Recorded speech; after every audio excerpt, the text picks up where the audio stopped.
Good morning.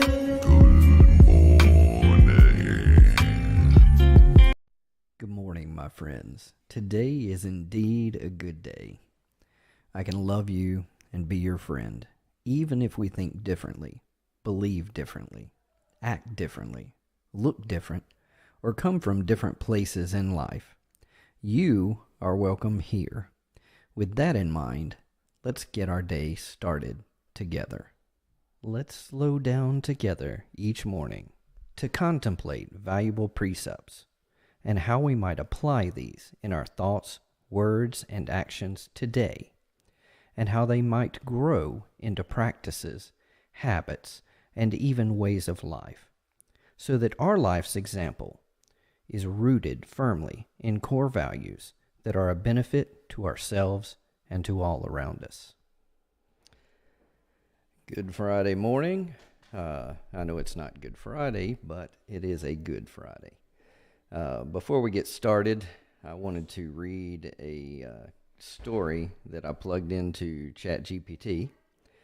I said, "Tell me a story about peace," and this is what it gave me. So I thought this was entertaining. Once upon a time, in a peaceful and idyllic village surrounded by lush green forests and gentle streams, there lived people from different backgrounds, religions, and cultures. Despite their differences, they all lived in harmony and respected each other's beliefs and traditions. One day, a stranger arrived in the village. He was a traveler who had journeyed across many lands and had witnessed the horrors of war and violence in his travels. Seeing the peaceful life of the villagers, the traveler was amazed and intrigued. He asked one of the elders in the village, "How do you maintain such peace and harmony in this village?" The elder replied, "We have learned to live in peace and respect each other's beliefs and traditions. We have learned to forgive and forget, and we have learned to love and care for each other." The traveler was deeply moved by the wise words of the elder and decided to stay in the village for a few days to learn from the villagers. As he spent time with them, he saw how the villagers shared their resources, helped each other and in their time of need, and celebrated each other's festivals. It was a beautiful sight to witness. The traveler realized that peace was not just the absence of war and violence, but also the presence of compassion, empathy, and love. He left the village with a new perspective on life and was inspired to spread the message of peace wherever he went. From that day on, the traveler became an ambassador of peace, spreading the message of harmony and coexistence to everyone he met. The village, too, remained a symbol of peace, inspiring generations of people to live in peace and harmony. So I thought that was pretty cool that ChatGPT came up with that when I asked it about peace. And we can see that, I think for most of us, or for a lot of the world, peace might mean the absence of conflict or just a state of rest. When we say that word, that's what might come to mind, right? But I do want to go a little deeper. I want to talk about peace as a completeness and a wholeness. I actually went through some leadership training that my employer put on yesterday that was very, very valuable. And it went through the Clifton Strengths. And in the Clifton Strengths, you learn about different strengths that people have and how those should work together. But it sort of tells you people's tendencies and how to work together when you have different perspectives and how everyone has a value that they're bringing to the table. One of my strengths was connectedness, and I thought this really tied into peace. It says that people strong in the connectedness theme have a faith in the links between all things. They believe there are few coincidences, and that almost every event has a reason. And then what was interesting to me when looking at, they talk about there being balcony things about your strength, things that are clearly positives and are received. Um, it says in the balcony of connectedness, people are spiritual. They don't sweat the small stuff. They have a strong faith. They're always looking at the big picture, and they help others to see purpose. Um, However, in the basement, this is things that are when people misunderstand your strengths and your perspective. They said that people can see these folks as passive, as naive, as too idealistic or wishy washy. So I thought that was really interesting, and how, for me, that ties out to peace. Well, one of the reasons that I believe that peace is one of my core values is because I do believe in something bigger than myself. So it's easy for me to not sweat the small stuff. I do believe that everything that I encounter, even as a challenge, that I don't just have to react to that I can make a choice and a decision to accept that the opportunity is going to give me a chance to learn and to grow. So there is a wholeness to my theology or my methodology of life that doesn't just have to respond and react to others. And yes, that can seem idealistic or naive. Some people might say it is naive to believe that peace can exist because of the nature of people. But I think that the story that ChatGPT just gave us is really not that far away. I don't think that it is that hard for people to learn empathy and compassion and these things, and for this to impact our lives, for us to be willing to forgive and to learn to forgive and put that into action, and the world change as a result of those things. And that is one of the reasons that I seek to study these, because I'm not perfect in my peace. I'm not perfect in my core values, in living them out and letting them be an example yet. But I strive inch by inch, day by day, trying to get closer. I had another story that caught my attention when dealing with peace. During a painting competition in a school, the students were asked to paint a picture on the theme peace. 2 paintings were selected, and they chose a final winner from those, right? One painting portrayed beautiful scenery.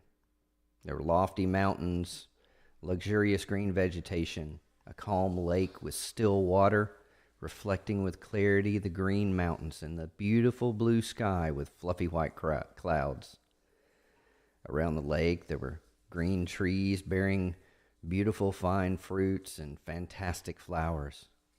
A pretty bird was enjoying a safe rest in a nice nest on a tall tree with no disturbance. Every part of the picture portrayed perfect rest. Right? Rest.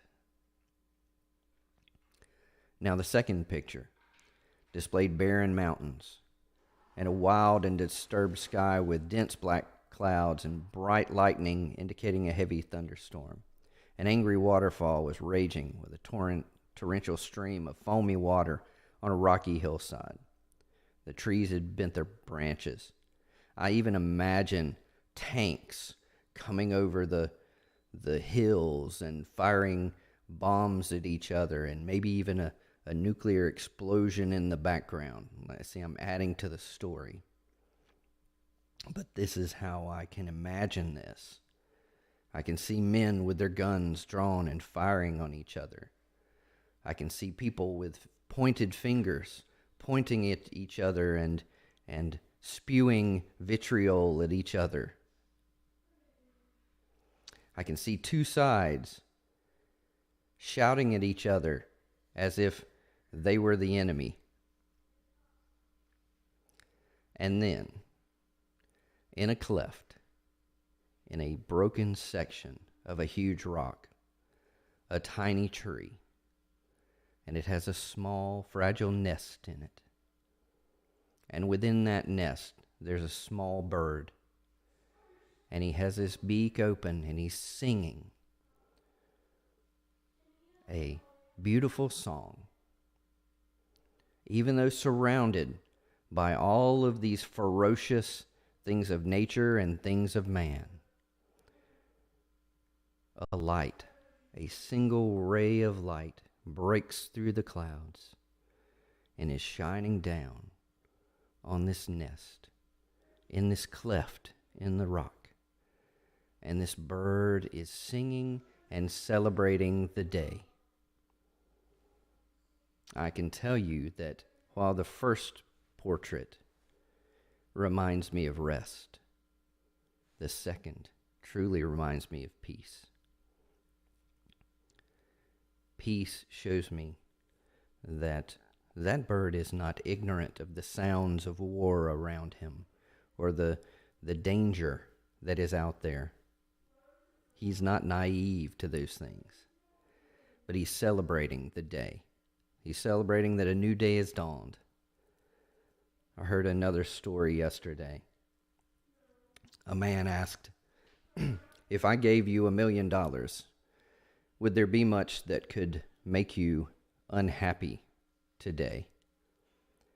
And the person said, no, if I had $1 million, I'm sure I could go through the whole day without being unhappy. He said, well, what if I gave you $10 million? And they said the same thing. He said, but what if I said, I will give you $10 million, but you will not wake up in the morning? And they said, no, I don't want that. I don't want that deal. He said, but you said that you would be happy if I gave you the $10 million. He said, so what you're telling me is that waking up in the morning is more valuable than the $10 million. And they paused, and they saw. Their eyes were open to what he was talking about. He said, well, how are you going to be happy and satisfied with $10 million, yet you are not happy and satisfied and grateful when you will wake up in the morning tomorrow? That you're not going to celebrate as much that you woke up this morning. That you're not going to start your day with more happiness than if you'd received the $10 million. And this, I think, is a wonderful perspective. Too many times we let our peace be stolen in our day. Imagine if we knew and recognized and admitted how valuable waking up this morning is, how valuable waking up tomorrow is compared to the alternative. Imagine what that would open up our day for. How it would be much harder for our peace to be stolen from us by little things that don't go the way we expected. This is not naive. This is awake. This is having a wholeness and a completeness that is greater than the moment.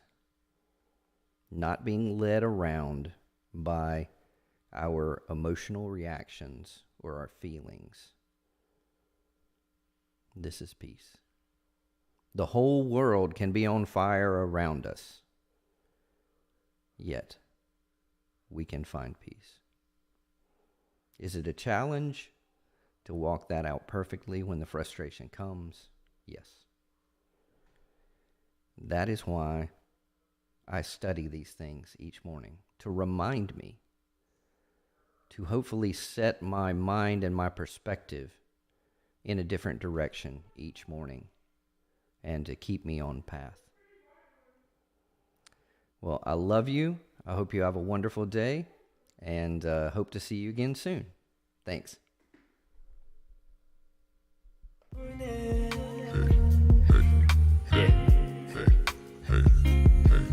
Good morning.